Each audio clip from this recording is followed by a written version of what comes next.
আসসালামু আলাইকুম। যারা বিফ স্টেক খেতে পছন্দ করেন, আজকের রেসিপি তাদের জন্য। আশা করছি ভালো লাগবে। গরুর মাংস বড় সাইজ করে কেটে নিয়েছি। আপনারা আপনাদের পছন্দ মতো সাইজ করে কেটে নেবেন। এবার মাংসের গায়ে যে অতিরিক্ত পানি থাকে সেটি ভালো করে মুছে নিতে হবে। আমি একটি পরিষ্কার কাপড় দিয়ে পানিগুলো ভালো করে মুছে নিচ্ছি। আপনারা চাইলে এই কাজটি টিস্যু দিয়েও করতে পারেন। আমি দুভাবেই দেখাচ্ছি।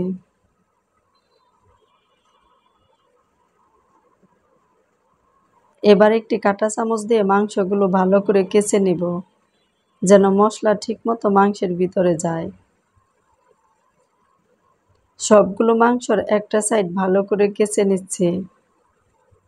এবার মাংসগুলো উল্টিয়ে দিয়ে অপর সাইডটাও ভালো করে কেচে নিতে হবে। এভাবে সবগুলো মাংসই কেচে নিব। এবার আমি একটি মশলা রেডি করে নিব। বাটিতে দিয়ে দিচ্ছি 1 টেবিল চামচ সয়া সস, 1 টেবিল চামচ টমেটো সস, হাফ টেবিল চামচ শুকনো মরিচের গুঁড়ো, 1/3 চামচ সাদা আর কালো গোলমরিচের গুঁড়ো, 1 টেবিল চামচ লেবুর রস আর সামান্য একটু পানি। হাত দিয়ে ভালো করে মিশিয়ে নেব।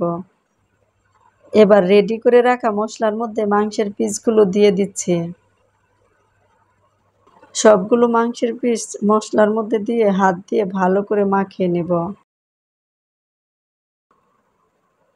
মাখানো হয়ে গেলে একটা ঢাকনা দিয়ে ঢেকে রেখে দিব 8 ঘন্টার জন্য নরমাল ফ্রিজে। ফিরে আসছি 8 ঘন্টা পর। চুলায় একটি ফ্রাই প্যান গরম করে এর মধ্যে দিয়ে দিলাম 100 গ্রাম মাখন। ম্যারিনেট করা মাংসগুলো এখন এই মাখনের মধ্যে ভেজে নেব।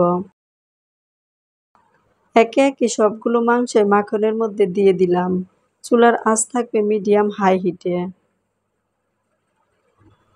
এক পাশ রান্না করব 3 মিনিট।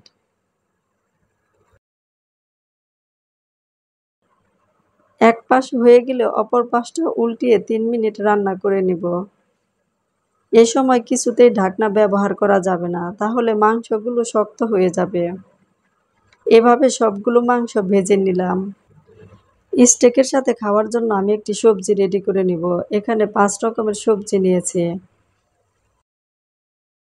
যে ফ্রাই প্যানে স্টেক ভেজে নিয়েছি সেটার মধ্যে সবজিগুলো ভেজে নিব। প্রথমে বরবটি আর গাজর ভেজে নিব 2 মিনিট। এরপর ক্যাপসিকামগুলো দিয়ে আরও 1 মিনিট ভেজে নেব। টোটাল 3 মিনিট সময় আমি এই সবজিগুলো ভেজে নেব। ভাজা হয়ে গেলে এখন তুলে নিচ্ছে। এভাবে ঘরোয়া পদ্ধতিতে স্টেক যে কোনো সময় চুলায় রান্না করে খেতে পারেন। ভিডিও ভালো লাগলে লাইক দিবেন। চ্যানেলটি সাবস্ক্রাইব করার অনুরোধ রইল। রেসিপির ব্যাপারে কিছু জানার থাকলে কমেন্টসের মাধ্যমে জানাতে পারেন। ইনশাল্লাহ উত্তর দিব। আজ তাহলে আসছি। আল্লাহ হাফেজ।